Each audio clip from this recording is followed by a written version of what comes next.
Welcome learners. In this session, we are going to study about the social psychology and the sustainable development. The earth cannot support humanity's increasing population and consumption. Concerned scientists and the citizens are therefore wondering how we might work toward a sustainable, survivable human future. Those more optimistic about the future see two routes to sustainable lifestyle. One, increasing technological efficiency and agricultural productivity, and the two is moderating consumption and population. Social psychology's contribution is to moderating consumption and population. The objective of this session is to explain about the sustainable development. The psychology of sustainability and sustainable development sees sustainability not only in terms of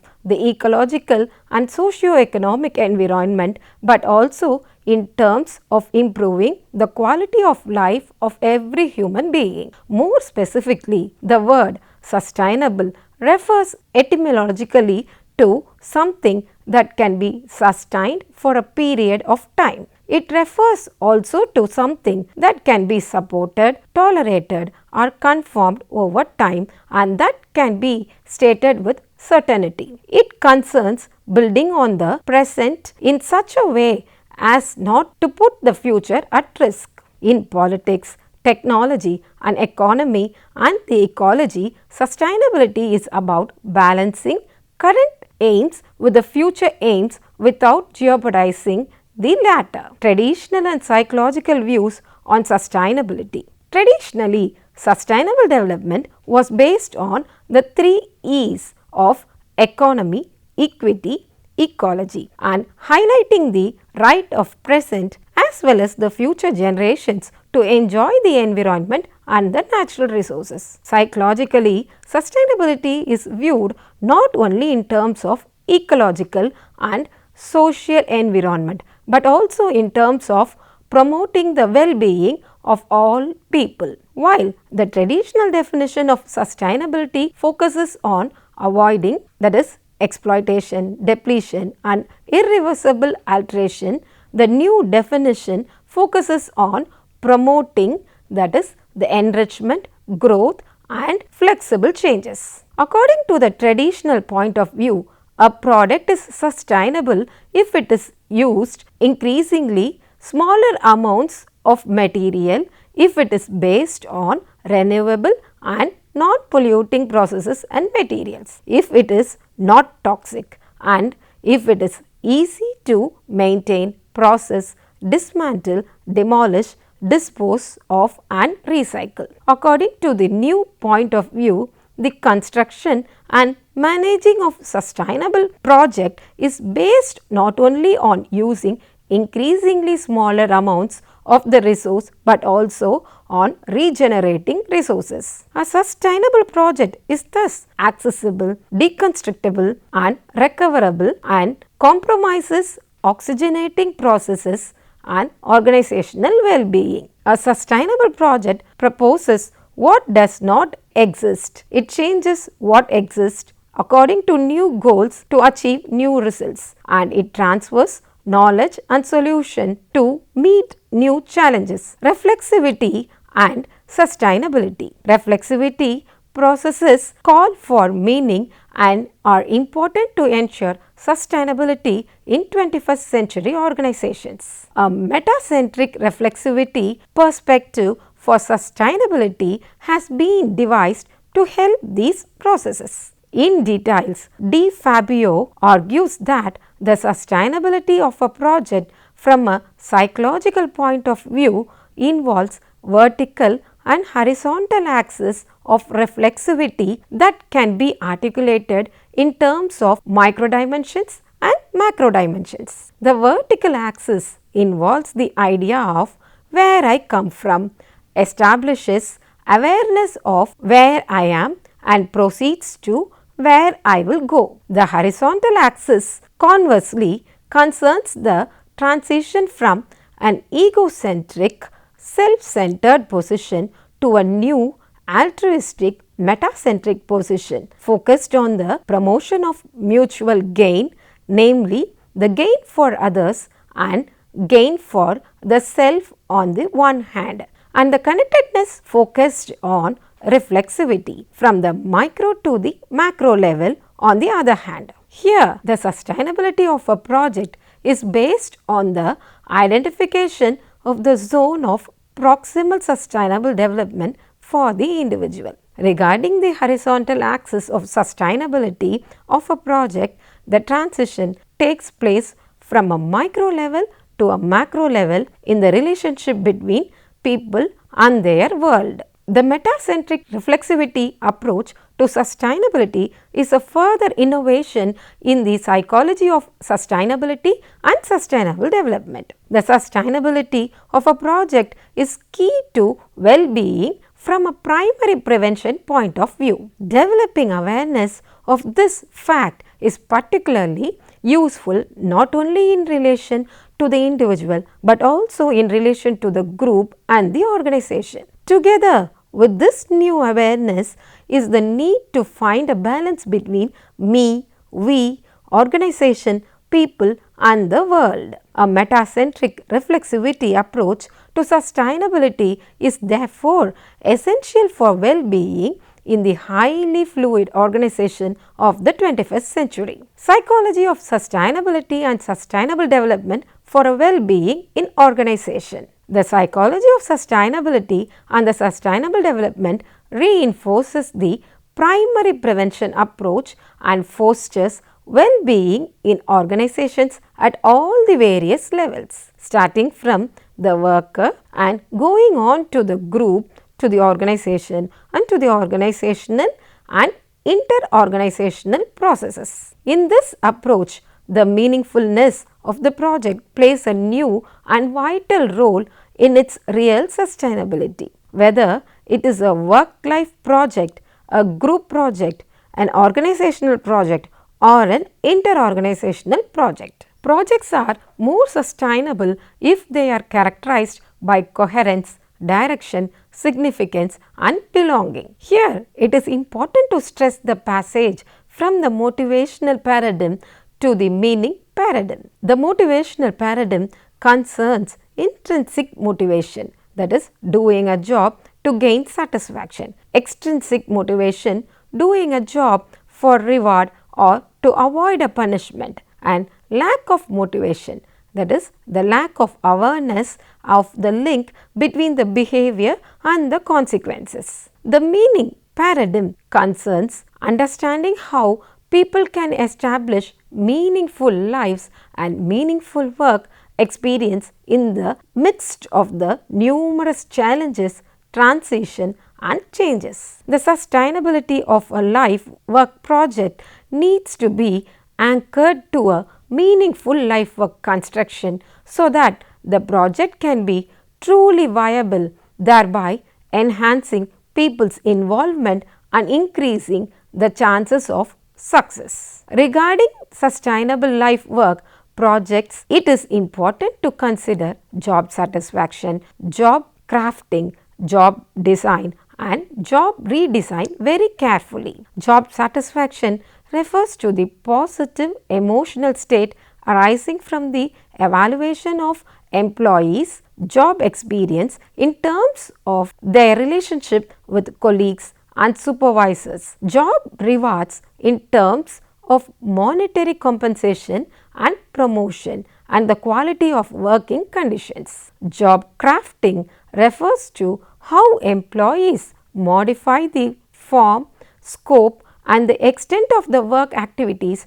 according to their own skills, needs and preferences, thereby enhancing their well-being in terms of, for example, job satisfaction and work engagement. These concepts of the job satisfaction and job crafting are linked also to job design as a process that determines how jobs, tasks and roles are structured, implemented and changed, as well as their influence on individuals, groups and organizational outcomes. Job redesign refers to the modification of the jobs, the task and the condition of the work of the employees with the aim of improving their work motivation and the performance. A primary prevention approach aimed at ensuring well-being is the key for sustainability, growth and the success for workers,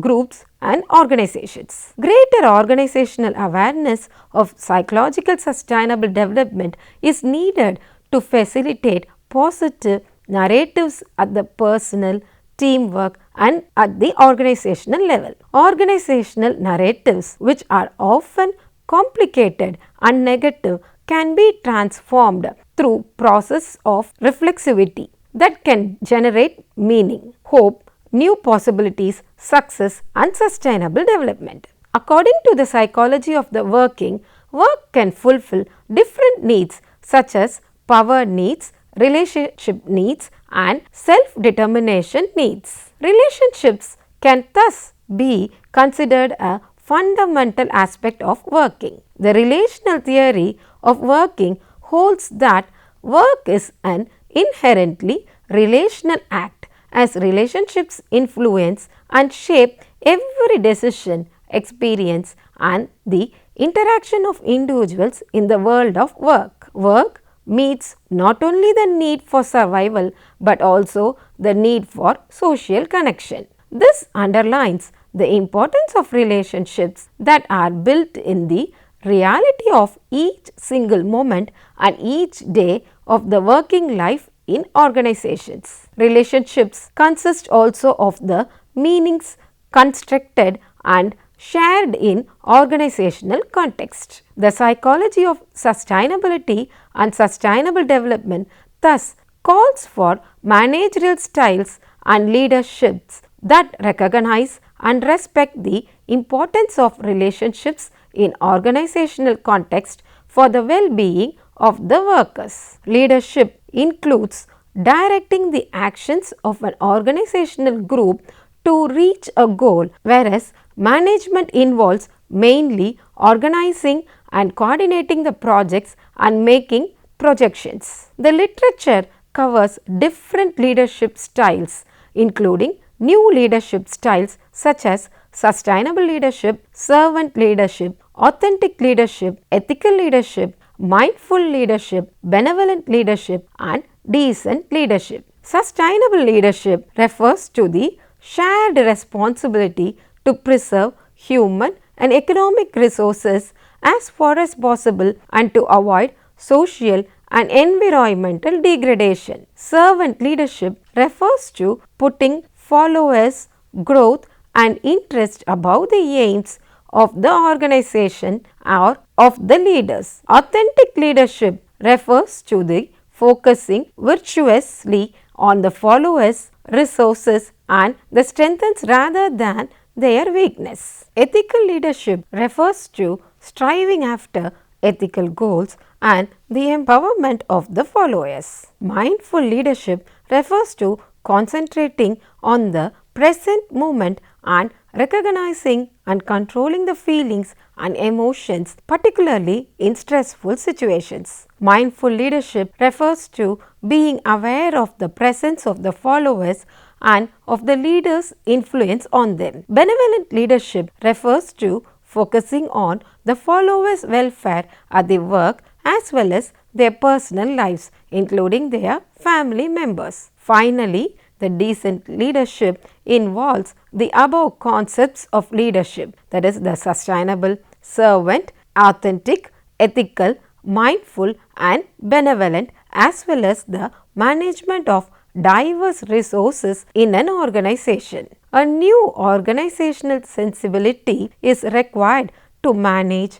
promote and ensure sustainable development in liquid organizations in uncertain and ever-changing environments. A managerial approach and new style of leadership that shows awareness of the importance of relationships and of constructing positive narratives in organizational context is the key to mobilizing energy, coping with challenges and promoting the sustainable development and the well-being of the people in organizations. Next, we shall study about the sustainability and the environment. We have seen about the sustainability in an organizational setup, but before that, it is necessary to know about the environmental factors like climate change in sustainability. Throughout the history, social psychology has responded to human events to the civil rights era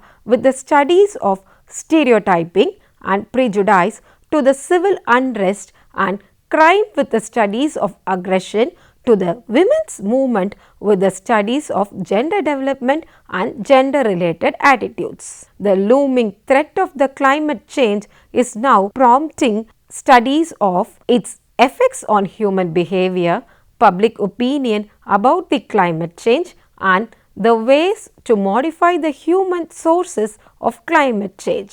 The psychological effects of climate change. The changes in climate cause some relevant consequences in human behavior. We shall now discuss how displacement is related to trauma. If temperatures increases by the expected 2 degree to 4 degree Celsius this century, the resulting changes in water availability, agriculture, disaster risk and the sea level will necessitate massive resettlement. When the droughts or floods force people to leave their land, shelter and work, as when sub-Saharan African farming and grazing lands become desert, the frequent result is increased poverty and hunger, earlier death and the loss of cultural identity. When an extreme weather event or a climate change disrupts the ties to one's place and its people, the frequent result is grief, anxiety and the sense of loss. For the social and mental health, the climate matters. Similarly, climate and conflicts are connected to each other. When the climate changes, agriculture often suffers, leading to the increased famine, epidemics and overall misery. Poorer countries with the fewer resources are especially vulnerable to the climate produced misery, and when the miserable people become more prone to anger with their governments and with each other, leading to war. For social stability, climate matters. Social psychological studies in both the laboratory and in everyday life reveal that heat also amplifies the short-term aggression. On hot days, neighborhood violence and even hit batters in the baseball games become more frequent. Violence is also more common in hotter seasons of the year, hotter summers, hotter years, hotter cities and hotter regions. Is the earth getting warmer? Are humans responsible? Will it matter to our grandchildren? Yes, yes and yes, say published climate scientists, 97% of whom agree that climate change is occurring and is human caused. As one report in Science explained, almost all the climate scientists are of one mind about the threat of global warming. It's real, it's dangerous, and the world needs to take action immediately. Enabling sustainable living. What shall we do? Eat, drink, and be merry, for tomorrow is doomed. It is given that humans have already overshot the Earth's carrying capacity, with the population projected to grow from 7 to 9 billion by 2050. Consumption must moderate. With our material appetites continually swelling as more people seek personal computers, refrigeration, air conditioning, jet travels, what can be done to curb the consumption by those who can afford to overconsume? Given that most humans care about their own immediate interest than their descendants' future, how might we increase concern for future generations? Incentives. One way is through public policies that harness the motivating power of incentives. As a general rule, we get less of what we tax and more of what we reward. Many cities are using tax monies to build bike lanes and subsidize improved mass transportation, thus encouraging alternatives to car. On jammed highways, high occupancy vehicles lane reward carpooling and penalize driving solo. Greg Easterbrook noted that if United States had raised its gasoline tax by 50% a decade ago, the country would now have smaller, more fuel efficient cars, as do the Europeans, and with the higher petrol taxes, and would therefore import less oil. This in turn would have led to lower oil consumption, less global warming, lower gas prices, less money flowing to petro dictators, and a smaller trade deficit weighing down the economy. Next is the feedback. Feedback, another way to encourage greener homes and the businesses, is to harness the power of immediate feedback by installing smart meters that provide a continuous readout of the electricity use and its cost. Turn off a computer monitor or the lights in an empty room and the meter displays the decreased wattage. Turn on the air conditioning and the usage and the cost are immediately known. In Britain, smart meters are installed in businesses and in all homes as per the order from Conservative Party leader David Cameron. He said to the Parliament that smart meters have the power to revolutionize people's relationship with the energy they use. Identity. Tom Crompton and Tim Kaiser argue that our sense of who we are, our identity, has profound implication for our climate-related behaviors. Perhaps social psychology can help point the way to greater well-being by suggesting ways to reduce consumption and also by documenting materialism, by informing people that economic growth does not automatically improve human morale, by helping people understand why materialism and money fail to satisfy, and by encouraging alternative intrinsic values. The social psychology of materialism and wealth. Does sustainable consumption indeed enables a good life? Does the well-being of produce or at least correlate with the psychological well-being? Would people be happier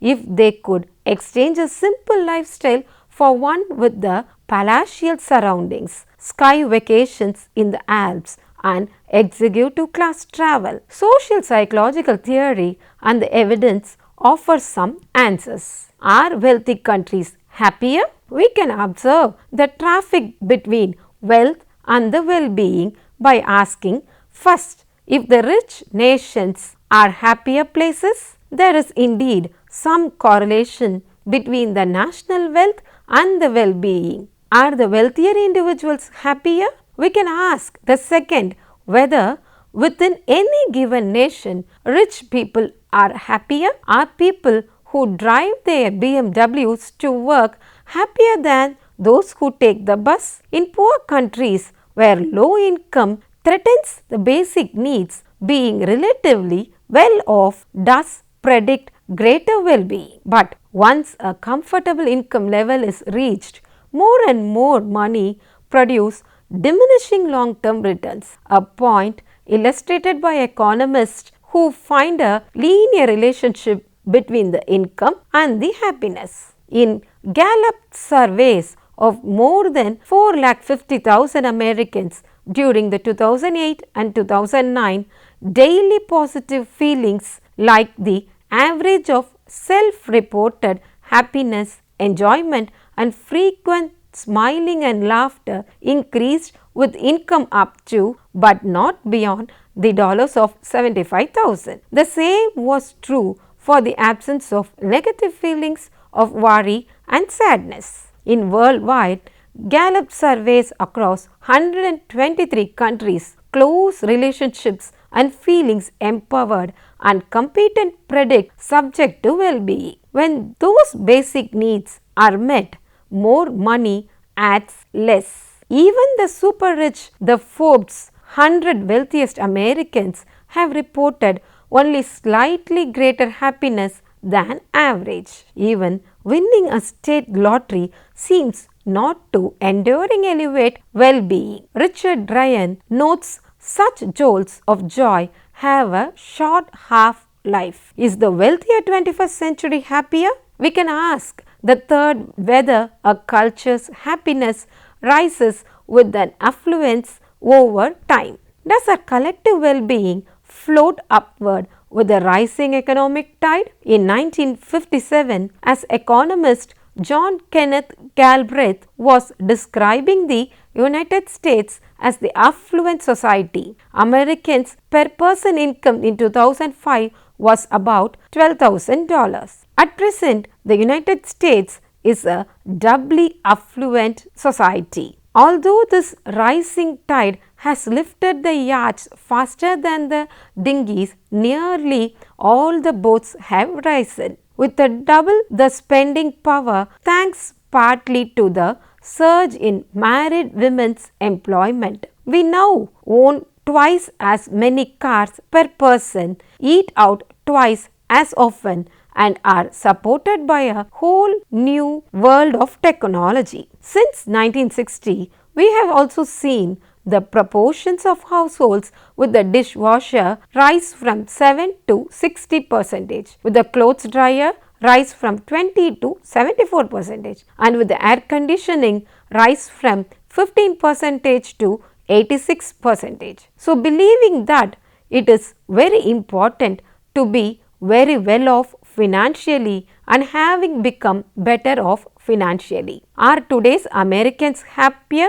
Are they happier with the espresso coffee, mobile phones and suitcases on wheels compared to before? They are not. The findings are startling because they challenge modern materialism. Economic growth has provided no apparent boost to the human growth. More than over, we have big houses and broken homes, high incomes and modest happiness. We excel at making a living but often fail at making a life. We celebrate our prosperity but yearn for purpose. We cherish our freedom but long for connection.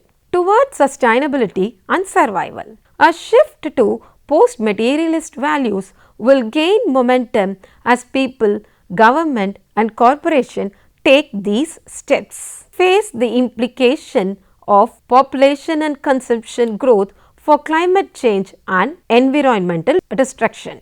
Realize that extrinsic materialist values makes for less happy lives. Identify and promote the things in the life that can enable sustainable human flourishing. If the world is to change for the better, it must have a change in the human consciousness, said the Czechoslovakian poet president Václav Havel. We must discover a deeper sense of responsibility towards the world, which means responsibility towards something higher than self. Social psychology's contribution to a sustainable, flourishing future will come partly through its conscious transforming insights into adaptation and comparison. Social psychology also contributes to a sustainable and survivable future through its explorations of the good life. If materialism does not enhance life quality,